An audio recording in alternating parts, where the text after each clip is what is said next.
Sabu Jacob Kerala രാഷ്ട്രീയത്തിൽ എല്ലാവരും പ്രതീക്ഷിച്ചു, വളരെയധികം മലയാളികൾ പ്രതീക്ഷിച്ചു. പ്രത്യേകിച്ച് NRIs, വിദേശത്ത് ജോലി ചെയ്യുന്ന വളരെയധികം ആളുകൾ ഇതിനെപ്പറ്റി എന്നോട് ചോദിച്ചിട്ടുണ്ട്. സാബു ഉയർന്നു വരണം, കേരള രാഷ്ട്രീയത്തിൽ ഇടത് അല്ലെങ്കിൽ കോൺഗ്രസ് പാർട്ടി ആ രീതിയിലാണ് പോകുന്നത്.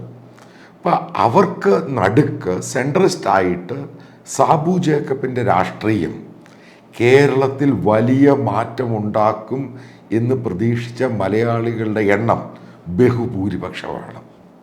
എത്രയോ കമ്മ്യൂണിസ്റ്റുകാർ പറഞ്ഞിട്ടുണ്ട്, കമ്മ്യൂണിസ്റ്റ് അനുഭാവികൾ പറഞ്ഞിട്ടുണ്ട്, സാബുവിനെ പോലെയുള്ളവർ രാഷ്ട്രീയത്തിൽ വന്ന് രാഷ്ട്രീയം, അതായത് കേരള രാഷ്ട്രീയത്തിൻ്റെ ദുഷിച്ച രീതികൾ മാറണമെന്നുണ്ടെങ്കിൽ സാബു ജേക്കബിൻ്റെ രാഷ്ട്രീയം നല്ലതാണ്. ഇനി നമുക്ക് നോക്കാം. കിഴക്കമ്പലം പഞ്ചായത്തിൽ നിന്നും വരുന്ന ഒരു ചെറിയ 2020 എന്ന് പറഞ്ഞൊരു political party. Sabu Jacob basically ബിസിനസ്സുകാരനാണ്, കിറ്റക്സ് ഗ്രൂപ്പ്. ആ പഞ്ചായത്ത് പിടിക്കുന്നു. CSRൻ്റെ ഫണ്ട് ഉപയോഗിച്ച് കഴിഞ്ഞ് അവിടെ ആ റോഡുകളെല്ലാം ടാർ ചെയ്യുന്നു. അത് കഴിഞ്ഞ് അവിടെ ഒരു പ്രൊവിഷൻ ഗ്രോസറി സ്റ്റോർ ഉണ്ടാക്കുന്നു. വളരെ ചെറിയ വിലയ്ക്ക് അവിടെയുള്ള ജനങ്ങൾക്ക് അത് കൊടുക്കുന്നു. വളരെ പോസിറ്റീവായി ഇന്ത്യയിലെ നാഷണൽ മീഡിയ എത്ര പ്രാവശ്യമാണ് സാബു ജേക്കബിനെയും ഈ പഞ്ചായത്തിനെയും പ്രൊഫൈൽ ചെയ്ത കാര്യം ആരും വിസ്മരിക്കരുത്. എത്രയോ നാഷണൽ ജേർണലിസ്റ്റുകൾ എന്നോട് സാബു ജേക്കബിനെ പറ്റി ചോദിച്ചിട്ടുണ്ട്, നിങ്ങൾക്ക് ഇയാളെ അറിയാവോ, എങ്ങനെയാണ് ഇയാൾ വർക്കൗട്ട് ചെയ്യുന്നത്. അതായത് അടുത്ത കേജ്രിവാൾ കേരളത്തിൽ നിന്നും സാബു ജേക്കബ് ആണ് എന്നുള്ള ധാരണ വരെ മലയാളികളുടെ ഇടയ്ക്കും ഇന്ത്യക്കാരുടെ ഇടയ്ക്കും ഉണ്ടായി എന്നുള്ള സംഭവം വിസ്മരിക്കരുത്. പിന്നീട് 4 പഞ്ചായത്തുകളോളം പിടിക്കുന്നു. അതായത് പ്രധാനപ്പെട്ട പൊളിറ്റിക്കൽ പാർട്ടിയായ കോൺഗ്രസ് ആണെങ്കിലും CPM പൂർണ്ണമായിട്ടും പുറകോട്ട് പോകുന്നു.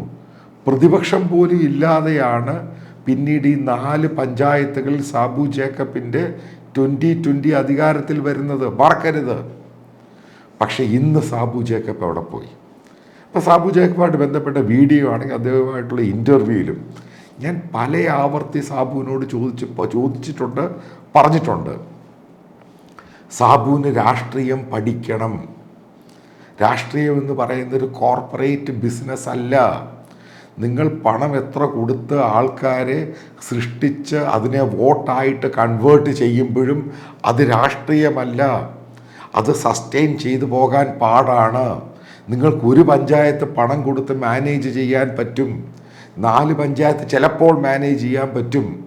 പക്ഷെ കേരളം എന്ന് പറയുന്നൊരു സ്റ്റേറ്റ്, അതിനെ എങ്ങനെ സ്വന്തമായിട്ട് പണം കൊടുത്ത് മാനേജ് ചെയ്യാൻ പറ്റും? എന്നിട്ട് ഞാൻ സാബുവിനോട് പറഞ്ഞപ്പോൾ പോയിൻ്റുണ്ട്.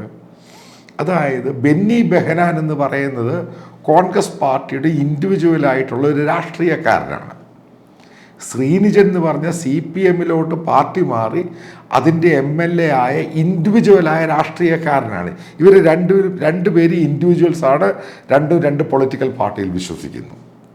നിങ്ങൾ ഇവരെ പേഴ്സണലായിട്ട് അറ്റാക്ക് ചെയ്യുന്ന പൊളിറ്റിക്സ് അത് രാഷ്ട്രീയമല്ല, അതൊരു പേഴ്സണൽ ഗ്രഡ്ജസ് മാത്രമാണ്. അതിനെ രാഷ്ട്രീയമായിട്ട് കൺവേർട്ട് ചെയ്ത് കേരളത്തെ ശ്രദ്ധ പിടിച്ചു പറ്റുവാൻ ശ്രമിച്ചാൽ നടക്കില്ല എന്ന് തന്നെ പറഞ്ഞു, കൃത്യമായിട്ട് പറഞ്ഞു. അത് സാബുവിന് മനസ്സിലാകുന്നില്ല. അതാണ് ഞാൻ ഈ പറഞ്ഞത്. സാബു ജേക്കബിന് നല്ല ബിസിനസ്സുകാരനാണ്, നല്ല മനുഷ്യനാണ്. പക്ഷെ രാഷ്ട്രീയമെന്ന് പറയുന്നത് നിങ്ങൾക്ക് പണം കൊടുത്ത് വാങ്ങാൻ പറ്റില്ല. പണം കൊടുത്ത് രാഷ്ട്രീയം സൃഷ്ടിക്കാൻ സാധിക്കുമായിരുന്നുവെങ്കിൽ സാബുവിനേക്കാളും മൾട്ടി ബില്യനേഴ്സ് ആയിട്ടുള്ള ഇന്ത്യയിൽ എത്രയോ പേരുണ്ടായിരുന്നു, എത്രയോ മുതലാളിമാരുണ്ട്. അവർക്കെന്താ നടക്കാതെ പോയത്? നിങ്ങൾ മനസ്സിലാക്കേണ്ട അടുത്തൊരു പോയിന്റ്, സാബുവിൻ്റെ അതിനൊക്കെ കഴിഞ്ഞ ശേഷമാണ് പവൻ കല്യാൺ ആന്ധ്രാപ്രദേശിലെ രാഷ്ട്രീയത്തിൽ വരുന്നത്. അതായത് ചിരഞ്ജീവിയുടെ അനുജൻ. അദ്ദേഹം സിനിമാ നടനായിരുന്നു. ഇപ്പോൾ രാഷ്ട്രീയത്തിൽ വന്നു. ഗ്രാജുവലായിട്ടാണ് പവൻ കല്യാൺ ഉയർന്നു വരുന്നത്. എന്നിട്ട് അവസാനം 2024 ഇലക്ഷനിൽ ഏകദേശം 4-5 പാർലമെൻറ്റ് സീറ്റ് കിട്ടി, ഏകദേശം 22ഓളം നിയമസഭാ സീറ്റും കിട്ടി. അത് അദ്ദേഹം പൊളിറ്റിക്സ് പഠിച്ചു, സിനിമാ നടൻ. എന്നിട്ട് മറ്റുള്ള നേതാക്കളെയും ആ പാർട്ടിയിൽ കൊണ്ടുവന്ന് അവരെ മെയിൻ സ്ട്രീമിൽ കൊണ്ടുവന്നു. അതായത് എല്ലാ സമയത്തും പവൻ കല്യാൺ മാത്രമല്ല പ്രസംഗിക്കുകയും പറയുകയും മീഡിയയോട് സംസാരിക്കുകയും ചെയ്യുന്നത്, മറ്റുള്ള നേതാക്കളെയും ഇതേപോലെ തന്നെ മോൾഡും ഷേപ്പും കൊണ്ടത് പബ്ലിക്കിൻ്റെ മെയിൻ സ്ട്രീമിൽ ഇട്ട് കൊടുത്തു. സാബു ജേക്കബിൻ്റെ പാർട്ടിയിൽ സാബു ജേക്കബ് അല്ലാതെ ഏതെങ്കിലും ഒരു രാഷ്ട്രീയക്കാരൻ ആ പാർട്ടിയുടെ എവിടെയെങ്കിലും ഉള്ളതായിട്ട് നിങ്ങൾക്ക് ആർക്ക് എനിക്കറിയത്തില്ല. ഇതാണ് സാബുവിന് പറ്റിയ, കാരണം രാഷ്ട്രീയം അറിയത്തില്ല. നിങ്ങൾ മനസ്സിലാക്കേണ്ടത്, കേജ്രിവാൾ രാഷ്ട്രീയം തുടങ്ങിയ സമയത്ത് എല്ലാവരും ഉണ്ടായിരുന്നു കൂടെ. ഇവരെയൊക്കെ കൂടെ കൊണ്ടുവന്നു, ഇവരെയൊക്കെ പ്രൊമോട്ട് ചെയ്തു. പിന്നീടാണ് ഇയാൾ ഡിക്റ്റേറ്ററാകാൻ ശ്രമിച്ചു കഴിഞ്ഞപ്പോഴാണ് ഇവരെ ഓരോരുത്തരായിട്ട് കട്ട് ചെയ്യുന്നത്. ഇന്ന് കേജ്രിവാൾ ജയിലിൽ കിടക്കുമ്പോൾ ആ കേജ്രിവാളിന് നാഷണൽ മീഡിയയിലും സ്റ്റേറ്റ് മീഡിയയിലും ഒന്ന് പറയുവാൻ വേണ്ടി അയാളുടെ കാര്യം ആ പാർട്ടിക്കകത്ത് ആളുകളില്ല, നേതാക്കന്മാരില്ല. ഇവിടെ സാബുവിൻ്റെ പ്രശ്നം എന്തുവാ? സാബു ആരെയും കൊണ്ടുവന്നില്ല. എനിക്കറിയില്ല ഏത് രീതിയിലാണ് സാബു ആളുകളെ കൊണ്ടുവരാതിരുന്നത്. അതാണ് ഇയാൾക്ക് രാഷ്ട്രീയം അറിയത്തില്ല എന്ന് പറയുന്നതിൻ്റെ ബേസിക് പോയിന്റ്. രണ്ടാമത്തെ പ്രധാനപ്പെട്ട പോയിന്റ് സാബുവിൻ്റെ സംഭവം മനസ്സിലാക്കേണ്ട സംഭവമാണ്. സാബു രാഷ്ട്രീയത്തിൽ ഓണസ്റ്റ് ആണോ അല്ലേ? രാഷ്ട്രീയം ബിസിനസ്സിലൊന്നും അല്ല, പേഴ്സണൽ ബന്ധമല്ല, രാഷ്ട്രീയത്തിൽ അദ്ദേഹം ഓണസ്റ്റ് ആണോ അല്ലേ? ഇതാണ് ചോദ്യം. നമുക്കറിയാവുന്ന വസ്തുതയാണ്, ഇലക്ഷന് 2-3 മാസം മുമ്പ് സാബു പറഞ്ഞു പിണറായി വിജയൻ്റെ മകൾക്കെതിരെ ആറ്റം ബോംബ് തൻ്റെ കയ്യിലുണ്ട്, അണുബോംബ് തൻ്റെ കയ്യിലുണ്ട്, താനത് പൊട്ടിക്കും, പൊട്ടിക്കേണ്ട സമയത്ത് പൊട്ടിക്കും, ഒന്നില്ലെങ്കിൽ ഇത് പറയരുതായിരുന്നു. ചിലപ്പോൾ കാണുമായിരിക്കും, ബോംബോ ന്യൂക്ലിയർ വെപ്പൺസോ ഒക്കെ കാണുമായിരിക്കും. പക്ഷേ എന്നിട്ടെന്തോ ഉണ്ടായത്, പൂർണ്ണമായിട്ടും അതിനെപ്പറ്റി പിന്നീടൊന്നും സംസാരിക്കുന്നില്ല, പൂർണ്ണമായിട്ടും വിഡ്രോ ചെയ്തു. അപ്പോൾ സാബുവായിട്ട് അടുത്ത ബന്ധമുള്ള, അതായത് നല്ല അടുപ്പമുള്ളൊരു ബിസിനസ്സുകാരൻ എന്നോട് പറഞ്ഞൊരു കാര്യമുണ്ട്. സാബുവും പിണറായി വിജയനും തമ്മിലുള്ള ബന്ധം അത് പെട്ടെന്ന് പൊട്ടിപ്പോകുന്ന ബന്ധമൊന്നുമില്ല. കാരണം സാബുവിൻ്റെ പിതാവുള്ള സമയം മുതൽ ഇവർ തമ്മിൽ ബന്ധമുണ്ട്. അതേപോലെ തന്നെ പിണറായി വിജയൻ അമേരിക്കയിൽ ആശുപത്രിയിൽ പോയപ്പോഴും പലയിടത്തും വിദേശത്ത് പോയപ്പോഴൊക്കെ സാബു ജേക്കബും പിണറായി വിജയൻ്റെ കൂടെ യാത്ര ചെയ്യുന്നുണ്ട്. അതായത് പിണറായി വിജയൻ്റെ പേഴ്സണൽ അടുപ്പക്കാരൻ കൂടിയാണ് സാബു. കാരണം രണ്ടുപേർക്കും പ്രയോജനമുണ്ട്, പിണറായി വിജയനും പ്രയോജനമുണ്ട്, സാബുവിനും പ്രയോജനമുണ്ട്. ഇതാണ് സംഭവം.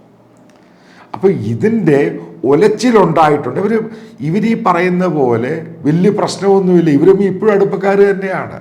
പക്ഷെ എന്തിനാണ് ജനങ്ങളുടെ മുമ്പിൽ വന്ന് എൻ്റെ കയ്യിൽ ബോംബുണ്ട്, അണുബോംബുണ്ട്, ആറ്റം ബോംബുണ്ട് എന്ന രീതിയിൽ പറയുകയും പിന്നീട് വിഡ്ഢിവേഷം കെട്ടി സാബു, പിണറായി വിജയൻ അതിനെപ്പറ്റി ഒരു വാക്ക് വേണ്ടിയില്ല. ഇവരുമായി ബന്ധമുണ്ട്, ആ ബന്ധം ഈ പറയുന്ന രീതിയിലൊന്നും പെട്ടെന്ന് പൊട്ടിപ്പോകുന്ന ബന്ധമല്ല. പിന്നീട് ജനങ്ങൾക്ക് മനസ്സിലാകാൻ തുടങ്ങി സാബു ജേക്കബിൻ്റെ ഉദ്ദേശം എന്ന് പറയുന്നത് ശ്രീനിജൻ എന്ന് പറഞ്ഞ ഇൻഡിവിജ്വലിനോട് മാത്രമേ ഉള്ളൂ, അല്ലെങ്കിൽ അവിടെ ബെന്നി ബെഹനാൻ എന്ന ഇൻഡിവിജ്വലിനോട് മാത്രമേ ഉള്ളൂ. പക്ഷെ പിണറായി വിജയനോട് CPM-നോട് സാബുവിന് താല്പര്യമാണ്. അതായത് കോൺഗ്രസ് കാൻഡിഡേറ്റ്സിനെ തോൽപ്പിക്കുവാൻ. മനസ്സിലാക്കുക, പിണറായി വിജയനെതിരെ ഏറ്റവും കൂടുതൽ ഇൻകംബൻസി ട്രെൻഡ് അടിച്ച ഒരു ഇലക്ഷനാണ് 2024. അതായത് മനഃപൂർവ്വം IB ഈഡനെ തോൽപ്പിക്കുക, മനഃപൂർവ്വം ബെന്നി ബെഹനാനെ തോൽപ്പിക്കുക, അതിന് 2 കാൻഡിഡേറ്റ്സിനെ കൊണ്ട് നിർത്തി. ഇത് ജനങ്ങൾ തിരിച്ചറിഞ്ഞു. അവിടെയാണ് സാബു ജേക്കബിൻ്റെ 2 കാൻഡിഡേറ്റും നിലം തൊടാതെ പൊട്ടിപ്പോയത്. ഇതാണ് സിമ്പിളായിട്ട് പറഞ്ഞാലുള്ള കാരണം. സാബു ജേക്കബ് രാഷ്ട്രീയത്തിൽ ആത്മാർത്ഥതയില്ല, ഓണസ്റ്റ് അല്ല. കാരണം കോസ് എന്ന് പറയുന്നത് ഇൻഡിവിജ്വലാണ്, ഒന്നിൽ ബെന്നി ബെഹനാനാണ് അല്ലെങ്കിൽ ശ്രീനിജനാണ്. അല്ലാതെ ഇതിൻ്റെ പൊളിറ്റിക്കൽ കോസ് എന്ന് പറയുന്നതിൻ്റെ അകത്ത് സാബു ജേക്കബ് കംപ്ലീറ്റ് ആയിട്ട് ഓണസ്റ്റ് അല്ലാതായി മാറി. അതിൻ്റെ പ്രതിഫലനമാണ് സാബു ജേക്കബിനെതിരെ വോട്ട് ചെയ്യുന്നു. സാബു ജേക്കബിൻ്റെ പഞ്ചായത്തിൽ ഉൾപ്പെടെ വളരെ കഷ്ടിച്ചെങ്ങാണ്ട് കിട്ടിയേക്കുന്നത്. കുന്നത്തുനാട് ബെന്നി ബെഹനാന് നല്ല ഭൂരിപക്ഷം കിട്ടി. സാബു ജേക്കബിൻ്റെ കാൻഡിഡേറ്റ് എറണാകുളത്ത് 35,000 വോട്ടേ കിട്ടിയുള്ളൂ. ആലോചിച്ച് നോക്കുക.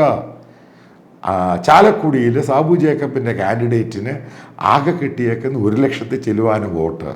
അവിടെ നല്ലൊരു BJP കാൻഡിഡേറ്റ് ഇല്ലാതായിപ്പോയി. ഇതൊക്കെയാണ് പ്രധാനപ്പെട്ട കാരണം. സാബു ജേക്കബിനെ ഈ പറയുന്ന 2 ലോക്സഭാ മണ്ഡലങ്ങളിലും തള്ളി. അദ്ദേഹത്തിൻ്റെ ഹോം കോൺസ്റ്റിറ്റ്യുവൻസി തള്ളിക്കളഞ്ഞു. അതായത് ഒരു സമയത്ത് കേരള മീഡിയയിൽ ഏറ്റവും കൂടുതൽ ഡിസ്കസ് ചെയ്ത ഒരു കഥാപാത്രമായിരുന്നു 2020 സാബു ജേക്കബ്. ഈ സംഭവം കേരളത്തിൽ ഇനി വരാൻ പോകുന്ന ഇലക്ഷനിൽ, ഇനി പഞ്ചായത്ത് ചിലപ്പം ചർച്ചയുണ്ടാകാം, പക്ഷെ വരാൻ പോകുന്ന പഞ്ചായത്ത് ഇലക്ഷനിലും 4 പഞ്ചായത്ത് കിട്ടിയെങ്കിൽ അത് 3 പഞ്ചായത്ത് സാബുവിൻ്റെ കയ്യിൽ നിന്ന് പോകാനുള്ള സാധ്യതയാണ്.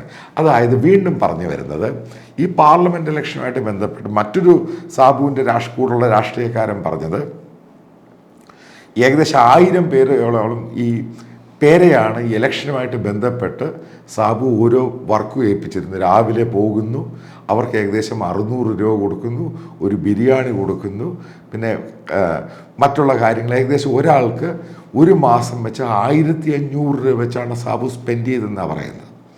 ഏകദേശം 15-16 കോടിയോളം. പിന്നെ പോസ്റ്റർ, മറ്റുള്ള പ്രചരണമൊക്കെ അടിച്ചു. സാബുവിന് ഇത്രയും പണം ചിലവായി എന്നാണ് പറയുന്നത്. അവസാനം ബേസിക്കലി ഈ ഇലക്ഷൻ കൊണ്ടായുള്ള ഔട്ട്കം എന്ന് പറയുന്നത്, സാബു ജേക്കബ് എന്ന് പറയുന്ന 2020 രാഷ്ട്രീയക്കാരൻ കേരള രാഷ്ട്രീയത്തിൽ അപ്രസക്തമായിട്ട് മാറി.